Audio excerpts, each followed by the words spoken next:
আমি ডাক্তার নন্দিনী চক্রবর্তী, স্ত্রীরোগ বিশেষজ্ঞ, কলকাতায় প্র্যাকটিস করি। আপনাদের কাছে আজকে আমাদের একটি কথা কিছু বলতে চাই পিরিয়ড সম্বন্ধে।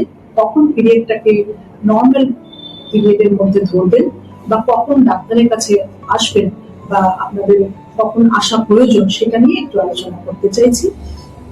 পিরিয়ড সাধারণত 4 থেকে 8 দিনের মধ্যে পিরিয়ডের ডিউরেশনটা হয়।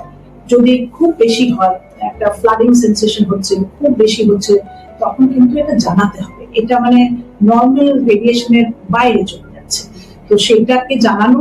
কতটা পিরিয়ড হচ্ছে সেটা কিন্তু সবসময় আমরা মেজার ওরকম ভাবে রিসার্চ ছাড়া করতে পারি না।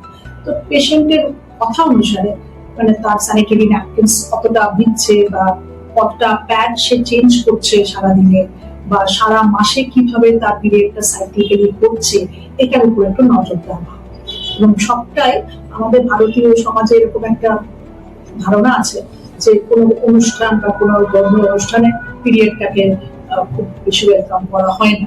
তখন ওষুধপত্র খেয়ে পেশেন্ট নিজের মতো করে সেটাকে পেছায় বা চায় না বা ওষুধের দোকান থেকে কিনে খেয়ে নেয়। এই প্র্যাকটিসটাকে আমরা একটু ইয়ে করতে বলছি, মানে ডাক্তারের পরামর্শ নিয়েই করা উচিত। কারণ ওষুধগুলোর ব্যবহারটা কিন্তু কোনো অসুখের জন্যই এসেছে, শুধুমাত্র পিরিয়ড পেছানো এগুলোর জন্য কিন্তু নয়। এতে কি হয় যে নর্মাল সাইকেলটা চলছে সেটা কিন্তু ডিস্টার্ব হয়ে গেল। তাতে আমরা বুঝতে পারলাম না সেটা কি কোনো অসুখের জন্য হলো না ওষুধের জন্য হলো, সেই ভাবনাটা কিন্তু গোলমাল হয়ে যায়। এই ক্ষেত্রে আমার একটাই আবেদন একদম পেশেন্টদের কাছে, কোনো ওষুধের দোকানের থেকে কিনে কোনো প্রেসক্রিপশন ছাড়া প্লিজ খাবেন না।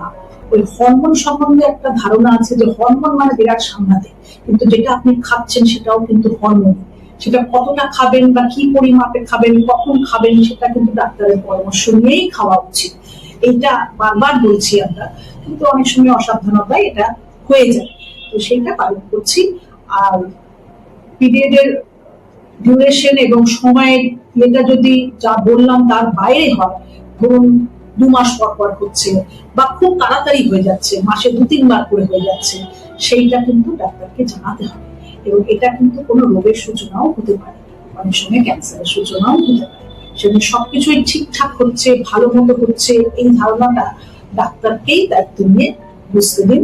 এবং আপনাদের যখন বয়ঃসন্ধির সময় এই সমস্যাগুলো একটু বেশি হয়, যেমন ধরুন যখন পিরিয়ড প্রথম শুরু হলো এবং যখন শেষ হয়ে আসছে, এই সময়টায় হরমোনাল ইমব্যালেন্স বেশি হয়। কিন্তু অনেক সময় এর মধ্যে কোনো টিউমারও লুকিয়ে থাকতে পারে, সেটা কিন্তু দেখার প্রয়োজন।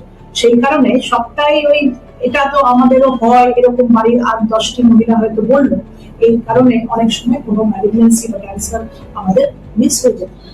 সেজন্য যত শীঘ্র সম্ভব, যদি স্বাভাবিকের বাইরে আপনার কোনো সময় মনে হয় যে পিরিয়ডটা ঠিক হচ্ছে না, তাহলে অবশ্যই অন্য আরো নন মেডিকেল লোকের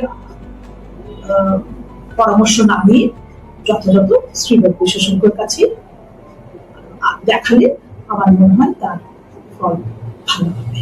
নমস্কার।